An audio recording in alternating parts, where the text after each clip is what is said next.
দি আজ কিন্তু রাত জেগে থার্ড সিজনটা দেখবো, ওকে? কালকে অফিস নেই? না, কাল Bengali new year's day, you don't know? Poila Baishakh ছোট, it's not Bengali new year's day. Whatever man, ছুটি তো, ছুটি ইজ ছুটি। বাংলা ক্যালেন্ডার কি করে শুরু হলো বল? I have no idea. শোন, একদিন এম্পারার আকবর তার অ্যাস্ট্রোনমার ফতুল্লাহ সিরাজিকে ডেকে বললেন, লুনার ইসলামিক ক্যালেন্ডার আর সোলার হিন্দু ক্যালেন্ডার এই দুটোকে কম্বাইন করে নতুন একটা ক্যালেন্ডার তৈরি করতে হবে। আর সেটার নাম কি হলো বলতো? ফসল ঈশান, মানে ভালো ফসলের বছর। এর থেকেই শুরু হয় বাংলা ক্যালেন্ডার। আর আমরা কি করি? নতুন কিছু না, জাস্ট কয়েকটা দোকানে নিয়ম মাফিক Halkhata, no resolutions, no parties, just একটা ছুটির দিন, একটা বাঙালি সাজার দিন। What are you trying to get at the? I mean, what's your point?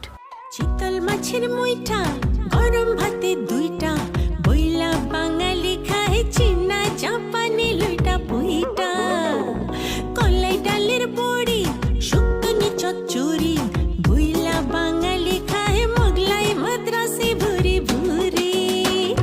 High Bangali high, তুই আর বাঙালি নাই, তোর চলন বলন কথার ধরন নিজের মতো নাই, ও তুই আর বাঙালি নাই। হাই বাঙালি হাই, তুই আর বাঙালি নাই, তোর চলন বলন কথার ধরন নিজের মতো নাই, ও তুই আর বাঙালি নাই। কণ্ঠে সুর নাই, শুধু কাই কাই কাই,